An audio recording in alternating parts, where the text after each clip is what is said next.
Cookery சேனலை பார்த்து யார் வேணாலும் சமையல் பண்ணலாம். ஆனா சுவையான சமையல் பண்றது எப்படி? நான் இதயம் நல்லெண்ணெயில சமையல் பண்றேன். ஆஹா ஓஹோன்னு பாராட்டுறாங்க. நீங்களும் இதயம் நல்லெண்ணெயில சமையல் பண்ணுங்க, பாராட்ட வாங்குங்க. தினம் தோறும் வாங்குவே இதயம் இதயம். எஸ் சார், இந்த நிலையில நம்மோடு மூத்த பத்திரிகையாளர் கோலகல ஸ்ரீனிவாஸ் சார் அவர்கள் இணைந்திருக்கிறார். வணக்கம் சார். வணக்கம். பீகார் ரிசல்ட் 201 வந்துருச்சு. ஆப்கி பார் 400 பாரான்னு கேட்டாங்க. இங்க 200 வந்திருக்கு. 201 கரண்ட்லி. உங்களுடைய இனிஷியல் அப்சர்வேஷன்? அதாவது ஒரு பிரம்மாண்டமான வெற்றி. இதுல என்டிஏ வெற்றி அடையும் அப்படிங்கிறது எல்லாம் எதிர்பார்த்தாங்க. 17 எக்ஸிட் போல்களும் என்டிஏ வெற்றியை உறுதி செய்தன. அதுல டுடேஸ் சாணக்கியா ஒரு 180 சீட் வரைக்கும்லாம் கொடுத்திருந்தாங்க. ஆனா இப்போ அது கரை கடந்து போய் கொண்டிருக்கிறது.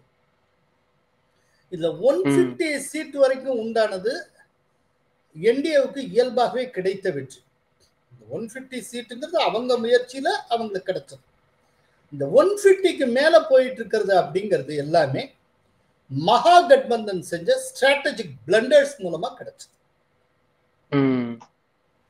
ஆமா, அவர்கள் ரொம்ப தங்களை ஸ்மார்ட்னு நினைச்சிட்டு பண்ண சில பைத்தியக்காரத்தனங்கள், சில ஸ்ட்ராட்டஜிக் பிளண்டர்ஸ், அதன் மூலமா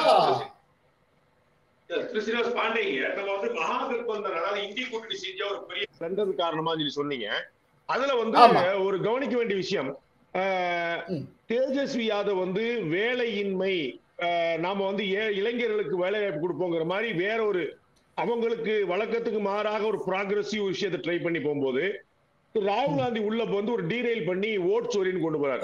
இப்படி அவங்களுக்கு அந்த கோல் போஸ்ட மாத்துனதா ஒரு காரணமா, இல்லாட்டி பழைய அந்த காட்டாட்சியுடைய மக்களுக்கு இருக்கக்கூடிய நினைவு காரணமா? எங்க மகாகட்பந்தன் சொல்லக்கூடிய இந்தி கூட்டணி தப்பு பண்ணது எங்க? கரெக்ட். இந்தி கூட்டணி ஒரு இடத்துல தப்பு பண்ணல, பல இடங்கள்ல தப்பு பண்ணாங்க. அந்த தப்புகளை ஒரே வார்த்தையில சொன்னா ஒற்றுமையின்மைன்னு சொல்லலாம். இப்ப நீங்க சொன்ன இதுல இருந்து எடுத்துப்போம். நீங்க வேலை வாய்ப்பின்மை, அன்எம்ப்ளாய்மெண்ட் அப்படிங்கறத கொண்டு போனார். இப்ப நேரேட்டிவ் செட்டிங்ல ஒற்றுமை இல்லை. நேரேட்டிவ் செட்டிங்ல ஆக்சுவலா நீங்க எப்படி நேரேட்டிவ் செட் பண்ணுவீங்க? உங்களை எதிர்த்தரப்பு என்ன நேரேட்டிவ் செட் பண்றானோ அதை ஆஃப் செட் பண்ண மாதிரி கவுண்டர் நேரேட்டிவ் கொண்டு வரும். இப்ப எதிர்த்தரப்பு என்டிஏல என்ன பண்றாங்க? ஃபுல்லா டெவலப்மெண்ட் அப்படின்னு தான் சொல்றாங்க. கடந்த 20 ஆண்டு காலமா டெவலப்மெண்ட் போயிட்டு இருக்கு.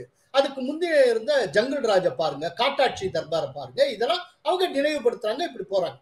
அப்போ அதுக்கு கவுண்டரா தேஜஸ்வி யாதவ் பிரமாதமா பண்ற என்னன்னா, அன்எம்ப்ளாய்மெண்ட் ப்ராப்ளம், பீகார்ல இருக்கக்கூடிய தொழிலாளர்கள் மற்ற மாநிலங்கள்ல செறிவாக இருக்கிறார்கள், இந்த அளவுக்கு வேற எந்த மாநிலத்துல இருந்து டிஸ்பர்ஸ்மெண்ட் இல்லை அப்படிங்கறதெல்லாம் வச்சு அவர் கொண்டு வர்றார். கொண்டு வரப்போ கம்ப்ளீட்டா ரொம்ப அவுட்லாண்டிஷா, கொஞ்சம் கூட பொருத்தமே இல்லாம வாக்கு திருட்டுங்கிறத ராகுல் காந்தி முன்னெடுக்கிறார். இந்த ராகுல் காந்தி, அதாவது இதுல என்னன்னா, ஹரியானா திருட்டு, மத்திய பிரதேச திருட்டு, மகாராஷ்டிரா, அது ஒரு அபத்தத்துடைய உச்சகட்டங்க. என்னன்னா, பீகார்ல செகண்ட் ஃபேஸ் எலெக்ஷன் நடக்கிறதுக்கு முதல் நாள் திடீர்னு ஹரியானால ஓட்டுச்சோர், வாக்சோர் அப்படிங்கிறார் சார். எங்க ஹரியானால எலெக்ஷன் முடிஞ்சு 1 வருஷம் ஆயிடுச்சு. அடுத்த எலெக்ஷன் வர்றதுக்கு இந்த 4 வருஷம் இருக்கு. இப்போ ஹரியானாவுக்கு என்ன ரெலவன்ஸ் இருக்கு? பீகார்ல அடுத்த நாள் செகண்ட் ஃபேஸ் நடக்க போகுது. அப்ப டெல்லியில ஒரு பிரஸ் மீட் என்னத்தையும் அர்த்தம் இல்லாம கொடுத்துட்டு இருக்காரு. இதுல ஒரு விஷயம், நான் ஒரு பொதுக்குழு, ஒரு பொதுக்கூட்டம், பப்ளிக் மீட்டிங், அதுல ராகுலும் தேஜஸ்வி யாதவும் ஒரே மேடையில உட்கார்ந்துருக்காங்க. உட்கார்ந்து இருக்கப்போ ராகுல் காந்தி வாக்கு திருட்டுன்னு முழங்கிட்டு இருக்காரு 1/2 மணி நேரமா. தேஜஸ்வி யாதவுக்கு போர் அடிச்சு போகுது. ஒரு ஸ்டேஜ்ல அவர் ராகுல் காந்தியை கூப்பிட்டு அன்எம்ப்ளாய்மெண்ட்டை பத்தி பேசுங்க, இதை பத்தி பேசுங்கன்னு சொல்றாரு. சொன்னதுக்கு அப்புறம் அவர் சொன்னதுக்கு 4 வார்த்தை இவர் ஏதோ பேசிட்டு இருக்காரு. சோ நேரேட்டிவ்ல முதல்ல ஒற்றுமை இல்லை, இது ஒன்று. இரண்டாவது, ரொம்ப பெரிய ஒரு ஸ்ட்ராட்டஜிக் பிளண்டர் எங்க பண்றாங்க அப்படின்னா, அதாவது ஆக்சுவலா தேஜஸ்வி யாதவ் ஸ்ட்ராட்டஜின்னு நினைச்சு ஒரு காரியம் பண்றாரு. அதுல டு சம் எக்ஸ்டென்ட் ரொம்ப புத்திசாலித்தனமா பண்ணார். என்னன்னா, அந்த என்டிஏவுடைய மிகப்பெரிய பெர்மனன்ட் வாக்கு வங்கியில ஒண்ணு இபிசி ஓட்டு, அதாவது எக்ஸ்ட்ரீம்லி பேக்வர்ட் கிளாஸ் ஓட்டு, இபிசி ஓட்டு. இந்த இபிசி ஓட்டை எப்படியாவது என்டிஏல இருந்து தூக்கணும்னு தேஜஸ்வி யாதவ் யோசிக்கிறார். அதற்காக அவர் என்ன செய்யறாரு அப்படின்னா, விகாஸ்ஷீல் இன்சான்ங்கிற கட்சியை என்டிஏல இருந்து எப்படியோ கொண்டு வர்றாரு. விகாஸ்ஷீல் இன்சான்ங்கிற கட்சி யாருக்கான கட்சி அப்படின்னா பீகார்ல இருக்கக்கூடிய மல்லா அப்படிங்கிற கம்யூனிட்டிக்கு உண்டான கட்சி. அது படகோட்டி சமூகம். எப்படி யூபியில வந்து படகோட்டி சமூகத்தை நிஷாத் அப்படிம்பாங்களோ அதே போல இங்க மல்லா. இந்த மல்லா இதை கொண்டு வந்துட்டு இது வரைக்கும் அவர் செஞ்சது கரெக்ட் சார். அதுக்கப்புறம் ஒரு காரியத்தை பண்றாரு. அதுதான் துணை முதலமைச்சராகவே அறிவிக்கிறது. என்னன்னா டெப்டி சீஃப் மினிஸ்டர் கேண்டிடேட்டா முகேஷ் சகானியா அதனுடைய தலைவரை அனௌன்ஸ் பண்றாரு. ஆக்சுவலா மொத்த ஓட்டர்ஸ்ல இந்த மல்லா கம்யூனிட்டியுடைய போர்ஷன் எவ்வளவுன்னா 2.7%. அப்போ இவங்க எண்ணிக்கை அனௌன்ஸ் பண்ணது அதுக்கு அடுத்த நாள் கோரி சமூகத்தினுடைய அந்த ஜாதி சங்கம் அதனுடைய தலைவர் கேட்கிறாரு, ஒரு அறிக்கை வெளியிடுறாரு. வெறும் 2.7 இருக்கக்கூடிய மல்லா கம்யூனிட்டிக்கு நீங்க துணை முதல்வர் போஸ்ட் தருவீங்கன்னா கோரி சமூகத்துக்கு ஏன் தரலை அப்படின்னு இவர் ஆரம்பிச்சு விட்டதும் மற்ற சமூகத்தினுடைய தலைவர்கள் நம்ம சமூகத்தை சேர்ந்தவங்க நான் ஏன் கேட்கலன்னு சொல்லிடுவாங்களோன்ட்டு அதுக்கு அடுத்த ஒரே நாள்ல சார் 3 மிகப்பெரிய சமூகத்தை சார்ந்தவர்கள் வெவ்வேறு சமூகத்தை சார்ந்தவர்கள் இதே விதமான கேள்வி எழுப்பினாங்க. சரி, அப்போ இந்த மகாகட்பந்தனுக்குள்ள இருந்த ஒரு சோசியல் ஃபேப்ரிக் இருக்குல்ல அது உடைஞ்சு இந்த விகாஸ்ஷீல் இன்சானுக்கு எதிராகவே ஒரு கவுண்டர் போலரைசேஷன் உருவாகுது. இது ஒரு பக்கம். இன்னொரு பக்கம் பொலிட்டிக்கலா இன்னொரு ஆஃப் ஷூட் ஒன்று நடக்குது. என்ன அப்படின்னா முதல்ல அதை ஆரம்பிச்சு வச்சது காங்கிரஸ் பீகார் மாநில தலைவர் ஒரு பிரஸ் மீட்ல நெக்ஸ்ட் டே சொல்றாரு, வெறும் 13 தொகுதிகளில் மட்டுமே போட்டியிடக்கூடிய விகாஸ்ஷீல் இன்சான் கட்சியுடைய தலைவருக்கு துணை முதல்வர் போஸ்ட் நீங்க தருவீங்கன்னா 61 தொகுதிகளில் போட்டியிடுற எங்களுக்கு தர வேண்டாமா அப்படின்னு பொலிட்டிக்கலா ஒரு போட்டி ஆரம்பிச்சாங்க. உடனே இந்த தலைவலி எப்படா சமாளிக்கிறதுன்னு தெரியாம ஒரு பப்ளிக் மீட்டிங்ல தேஜஸ்வி யாதவ் சொல்றாரு, நான் பதவி ஏற்றதுக்கு அப்புறம் நிறைய துணை முதல்வர் போஸ்ட உருவாக்கி எல்லா கட்சிக்கும் ரெப்ரசன்டேஷன் தருவேன்ட்டார். முடிஞ்சது ஜோதி. அப்போ இது வந்து ஒரு கவுண்டர் போலரைசேஷன். இது ரெண்டாவது ரொம்ப முக்கியமான விஷயம். போன தடவை சிபிஐ எம்எல் இந்த இடத்துல தான் நம்ம வந்து அந்த ஒரு ராஜதந்திரமா நம்ம பார்க்கலாமா? பாஜக எப்போயுமே அதாவது எக்ஸப்ஷனலா பீகார் தவிர முதலமைச்சர் வேட்பாளர் யாருன்னு சொல்லாம துணை முதலமைச்சர் வேட்பாளர்கள் யாருன்னு சொல்லாம தேர்தல் ரிசல்ட்டுக்கு பிறகு யோகி ஆதித்யநாத்தை கொண்டு வந்ததுல இருந்து மத்திய பிரதேசல இருந்து ராஜஸ்தான்ல இருந்து ஹரியானால இருந்து நம்ம பல இடங்களை பார்த்திருக்கிறோம். அந்த சிஎம் கேண்டிடேட்ங்கிறதே ஒரு சர்ப்ரைஸ் எலிமெண்டா இருந்தது. சோ தட் எலெக்ஷன் முன்னாடியே இந்த நெகட்டிவ் பாயிண்ட் வராம இருக்கிறது. Exactly fantastic. என்னன்னா இப்பதான் ஒரு தொலைக்காட்சியில இந்த விஷயத்தை நான் சொல்லி வச்சேன். என்ன அப்படின்னா பொதுவா இப்படி நீங்க முதல்வர் வேட்பாளர் துணை முதல்வர் வேட்பாளர் சொன்னா ஏத்து போட்டிடுறவங்க என்ன செய்வாங்க, அதை ஆப்செட் பண்றதுக்கு கவுண்டரா இதே போல ஒரு அனௌன்ஸ்மெண்ட் வெளியிடுவாங்கல்ல, அந்த மாதிரி எந்த பைத்தியக்காரத்தனத்தையும் இந்தியால செய்யல. அதுக்கு பதிலா அவங்க இன்னொன்னு பண்ணாங்க, நீ இப்படித்தானே அனௌன்ஸ் பண்ற, இதை யூஸ் பண்ணி நான் என்னுடைய சோசியல் இன்ஜினியரிங் பண்ணிட்டு போறேன். இப்ப இதன் மூலமா உனக்கு எதிராக திரும்பக்கூடிய ஓட்டுகளை நான் எப்படி சிறப்பான முறையில பயன்படுத்தி என் பக்கம் திருப்ப முடியும், நான் பெற முடியுங்கிறத நான் பாக்குறேன். அதை வந்து ரொம்ப பாசிட்டிவா பிரபாகமா பயன்படுத்திக்கிட்டாங்க. இப்ப அதோடு மட்டும் இல்ல, இன்னொரு இது நடந்தது. என்னன்னா இந்த போன தடவை நல்லா பெர்ஃபார்ம் பண்ணல சிபிஐ எம்எல்க்கு ஒரு பெரிய பங்கு, ரொம்ப அட்டகாசமா பெர்ஃபார்ம் பண்ணாங்க. அவங்க பெருவாரி அந்த பழங்குடியினர் இந்த பகுதிகளில் போட்டியிட்டு சிறப்பாக ஜெயிக்கக்கூடியவர்கள். இந்த தடவை என்னன்னா இந்த மகாகட்பந்தனுக்குள்ள ஜார்க்கண்ட் முக்தி மோர்ச்சா இருக்கு. ஜார்க்கண்ட் முக்தி மோர்ச்சா இந்த பீகார் ஜார்க்கண்ட் பார்டர்ல இருக்கக்கூடிய 12 தொகுதிகள் அத்தனையும் பழங்குடியினர் இருக்கக்கூடிய தொகுதிகள். அந்த தொகுதியில 2 தொகுதி தான் கேட்கிறாங்க. தேஜஸ்வி யாதவ் தர முடியாதுன்ட்டு வெறுத்து போன ஹேமந்த் சோரன் ஒரு அனௌன்ஸ்மெண்ட் கொடுக்குறாரு, நாங்க பீகார் தேர்தலில் போட்டியிடுவதிலிருந்து விலகி கொள்ளுகிறோம், வெளியேறுகிறோம். அதே போல மகாகட்பந்தனுக்கு எங்களுடைய ஆதரவும் கிடையாது, இதனுடைய விளைவை நீங்க ஜார்க்கண்ட்ல பாப்பீங்க அப்படிங்கிறார். ஜார்க்கண்ட்ல இவங்களோட கூட்டணி வச்சு ஆர்ஜேடிக்கு 4 எம்எல்ஏ இருக்காங்க, ஒரு அமைச்சர் இருக்கார்.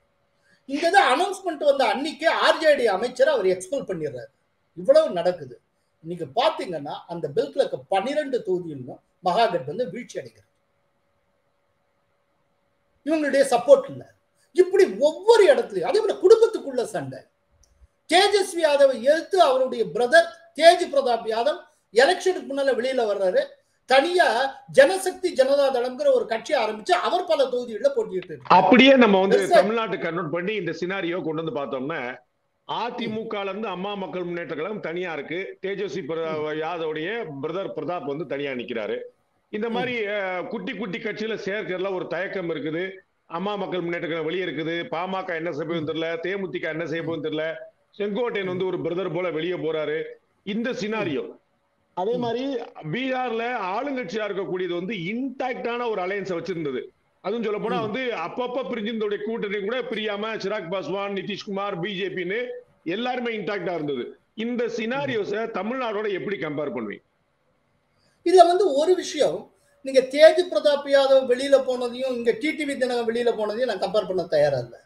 என்ன அப்படின்னா, இப்ப தேஜ் பிரதாப் யாதவ் தேர்தலுக்கு முன்னால போனார், அவர் உள்ளே இருந்திருந்தாலும் இந்த ரிசல்ட் தான் வந்திருக்கும். ஏன்னா தேஜ் பிரதாப் யாதவுக்குன்னு ஒரு பெரிய செல்வாக்கோ ஒண்ணுமே கிடையாது, ஒரு சின்ன டேமேஜை உருவாக்கி இருப்பாரு. அதனால அதையும் நான் கம்பேர் பண்ண தயாரா இல்லை. அதே நேரத்துல இன்னும் வெளியில இருந்து கொண்டு முடிவெடுக்காமல் இருக்கக்கூடிய பாட்டாளி மக்கள் கட்சி, அன்புமணி ராமதாஸ் ஃபேக்ஷன், அதே போல தேமுதிக, இதெல்லாம் உள்ள கொண்டு வரதுக்கு முயற்சி செய்யணும். அதோட மட்டும் இல்லாமல் இந்த பிஎம்கே வந்து ஒருங்கிணைவு காண்பதற்கு ஒரு முக்கிய முயற்சி எடுத்து அவங்க உள்ள வரணும். அதை விட நான் ரொம்ப முக்கியமா பார்க்கறது, இந்த பீகார் எலெக்ஷன் மூலமாக அதனுடைய இம்பாக்ட் தமிழ்நாட்டில் என்னவா இருக்குன்னு பார்த்தால் அதை காங்கிரஸ் பாயிண்ட் ஆஃப் வியூல நான் பார்க்கணும்னு நினைக்கிறேன். ஏன்னா காங்கிரஸினுடைய தலைவர் அவர் ராகுல் காந்தி வந்து இப்ப அடிக்கடி விஜய்கிட்ட பேசிட்டு இருக்காருன்னு சொல்றாங்க. இந்த எலெக்ஷனுக்கு அப்புறம் இந்த காங்கிரஸுக்கான மரியாதை என்னவா இருக்கும், அதனுடைய பேரம் பேசும் திறன் என்னவாக இருக்கும். இப்போ என்ன திடீர்னு விஜய் பக்கம் சாயிறாரே அப்படின்னு சொல்லிட்டு ரீசன்ட் டேஸா ராகுல் காந்தியை புகழ்ந்தெல்லாம் ஸ்டாலின் பேசி கொண்டிருந்தார். இனிமேல் அதே போல தொடர்ச்சியா புகழ்வாரா, இல்லாட்டி இது கடந்த 2011 63 சீட்டு கொடுத்து 5 சீட்டு ஜெயிச்சுட்டு வந்தாங்களே அந்த கதை ஆயிருமா, இப்படிலாம் ஒரு பயம் வந்துடும். அப்போ உங்களுக்கு ஞாபகத்துல இருக்கும்னு நினைக்கிறேன், 2011 காங்கிரஸ் வந்து ரொம்ப அழுத்தி கேட்டு 63 சீட்டு கொடுத்தாங்க டிஎம்கே கூட்டணி, வெறும் 5 சீட்டு தான் ஜெயிச்சது. அப்ப கலைஞர் பிரமாதமா ஒரு கமெண்ட் அடிச்சாரு, நாங்கள் வந்து காங்கிரஸை நாயன்மார்களாக அனுப்பி வைத்தோம், பஞ்சபாண்டவர்களாக திரும்பி வந்தார்கள். இப்போ அந்த மாதிரி ஏதாவது ஆகுமா என்னன்னு தெரியல. இன்னொன்னு, ஏடிஎம்கே கூட்டம்ல அழுத்தி பேசி அதிக தொகுதிகளை வாங்குவதற்கான பிரகாசமான வாய்ப்பை பிஜேபி பெற்றிருக்கிறது. அதுக்கு ஒரு செல்வாக்கு திரும்ப கூடியிருக்கு, அங்க சிங்கிள் லார்ஜஸ்ட் பார்ட்டியா வந்திருக்கு. நேரடியா பீகாருக்கு தமிழ்நாட்டுக்கு தொடர்பில்லைனாலும் கூட அது வந்து ஒரு எலிவேஷனை கொடுக்குது இல்ல இதெல்லாம். எஸ் சார், இதுல அருண் ஹியர் சார். இப்போ நம்ம பாக்குறோம் காங்கிரஸ் வந்து வெறும் 4 சீட்டு logging behind Jithan Ram மாஞ்சியோட HIM. அப்படி இருக்கு தமிழ்நாட்டுடைய பார்கெயின் எப்படி இருக்கு? ஏன்னா அவங்க இந்த ரிசல்ட்டுக்கு முன்னாடி வரைக்கும் விஜய் கூட பேசுறாரு, பிரவீன் சக்கரவர்த்தி, இந்த பக்கம் டிஎம்கேக்கு இது இருக்கு அப்படின்லாம் ஒரு பார்கெனிங் இது இருந்தது. இப்ப காங்கிரஸ் அதத்தான் சொல்றேன், இது எல்லாம் இந்த ரிசல்ட் முதல்ல வரைக்கும் நடந்தது. இனிமேல் என்ன பார்க்கணும். இப்ப வெறும் 4 சீட்டு, போன தடவை 70 தொகுதிகளில் போட்டியிட்டு 19 தொகுதிகளில் ஜெயிச்சது. இந்த தடவை 61 தொகுதிகளில் போட்டியிட்டு 4 சீட்ல முன்னிலை. இந்த 4ல கடைசியில எவ்வளவு ரிட்டைன் பண்ண போறாங்கன்னு ஆண்டவனுக்கு தான் வெளிச்சம். அது 0வுக்கு போயிருந்தாலும் யாரோ ஆச்சரியப்படுறதுக்கு ஒண்ணும் இல்ல. எனக்கு ரொம்ப ஆச்சரியம், ராஷ்டிரிய போகலாம். ஏன் சார் 19ல இருந்து 4 ஆறப்போ 4 0 ஆகக்கூடாதா என்ன? அது என்ன பெரிய விஷயம். ஆனா ஒண்ணு, ஆர்ஜேடி இந்த அளவுக்கு, ஏன்னா நீங்க எவ்வளவு எதிர்த்தாலும் தேஜஸ்வி யாதவ் வந்து ஒரு இன்னோவேட்டபிள் பொலிட்டீஷியன், ஒரு பிரமாதமான ஒரு பொலிட்டீஷியன், நேச்சுரல் பொலிட்டீஷியன். ஆக்சுவலா இந்த அளவுக்கு மகாகட்பந்தன் ஏதோ வாங்கி இருக்கிறதே நல்ல பொதுக்கூட்டங்கள், நிறைய பொதுக்கூட்டங்கள் பிரமாதமான. அவர் வந்து தேஜஸ்வி யாதவ் போக்கிலேயே விட்டுருந்தா கூட ஏதோ கொஞ்சம் ஜெயிச்சிருப்பாங்க. இந்த காங்கிரஸ்ங்கிறதுங்க ஒரு பெரிய எக்ஸ்ட்ரா லக்கேஜ், மிகப்பெரிய சுமையாகி விட்டது. இந்த சுமையை தூக்கிட்டு ஓடுனா நீங்க எப்படி கோட்டை தொடுவீங்க, எப்படி மெடல் வாங்க? இந்த சுமைங்கிறது மீண்டும் மீண்டும் உறுதி செய்யப்பட்டு வந்திருக்கு. இந்த இடத்துல ஒரே ஒரு பழைய சம்பவம் ஒன்ன நினைவூட்ட விரும்புறேன்.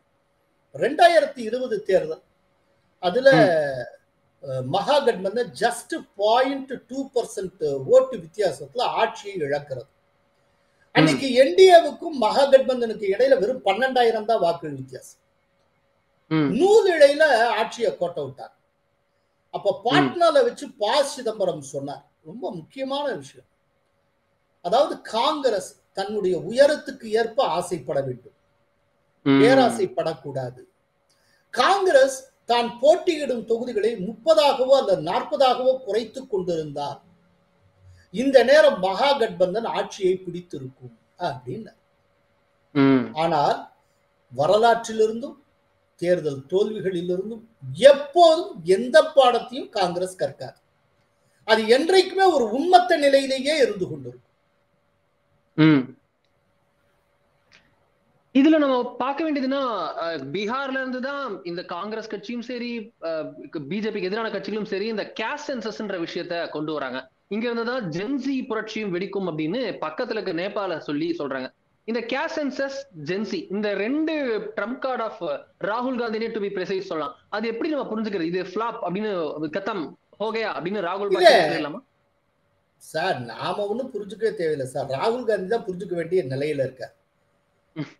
ராகுல் காந்தி தான் எதுவுமே களமே தெரியாமல் அவரா ஏதோ யூரோப்ல இருக்கக்கூடிய 2-3 பொலிட்டிக்கல் சயின்டிஸ்ட் தங்களை அறிஞர்கள் என்று கூறிக்கொள்ளுகிறவர்கள் யாரோ அந்த ஃபாரின் கைட்ஸ் அவங்க ஏதோ கைட் பண்ணி அதன் மூலமா அவர் ஒரு அரசியலை இந்தியாவில் பண்ணி கொண்டு இருக்கிறார். தொகுதி பங்கீடு பற்றி தீவிரமா பேச்சுவார்த்தை நடத்திட்டு இருந்தப்போ 10 நாளா அவர் கொலம்பியால உட்கார்ந்துட்டு இருந்தார். சோ களம் என்னன்னே புரிஞ்சுக்க மாட்டேங்குது. இப்பவும் ஃபாரின் தான். இப்பயும் நீங்க வந்து அதாவது ஒரு சமூக ரீதியா மோஸ்ட் சென்சிட்டிவ் ஸ்டேட்ல பீகார் ஒண்ணு. பீகார்ல எல்லாருமே ஒரு சோசியல் இன்ஜினியரிங் மூலம் தான் களமாடுவாங்க. அது ஏதோ இவர் தான் ரொம்ப முயன்று பிடித்த மாதிரி. கடந்த காலத்துல இடஒதுக்கீட்டுக்கு காங்கிரஸ் எந்த அளவுக்கு ஆதரவா இருந்து எல்லாருக்கும் தெரியும். சமூக நீதிக்கு பெயர் போன ஒரு மாநிலம் பீகார். மண்டல் கமிஷனை வந்து நியமிச்சது, மண்டல் கமிஷனை ஃபார்ம் பண்ணதே ஜனதா கட்சி ஆட்சியில மொரார்ஜி தேசாய் ஃபார்ம் பண்ணாரு. ஆனா அந்த மண்டல் வந்து தன்னுடைய ரிப்போர்ட்டை கொடுக்கறதுக்குள்ள அந்த ஆட்சி முடிஞ்சு போச்சு. இந்திரா காந்திட்ட கொடுத்தாரு. இந்திரா காந்தி பரன்லயே போட்டு வச்சிருந்தாங்க. இந்திரா காந்தி அப்புறம் இறந்ததுக்கு அப்புறம் ராஜீவ் காந்தி வந்தார். ராஜீவ் காந்தி அதை தொடவே இல்லை. அதுக்கப்புறம் விபி காலத்துலதான் சுப்ரீம் கோர்ட் தீர்ப்பின் அடிப்படையில தூசி தட்டி எடுத்து இம்ப்ளிமெண்டேஷன் கொண்டு வந்தாங்க. சோ மண்டல் கமிஷனை அமைச்சதுலயும் காங்கிரஸுக்கு பங்கு இல்ல, அமலாக்கத்திலயும் அதுக்கு பங்கு கிடையாது. இன்ஃபேக்ட் எதிர்த்தது இந்த ராஜீவ்காந்தி எதிர்த்தது, மண்டல் கமிஷனை எதிர்த்தாங்க.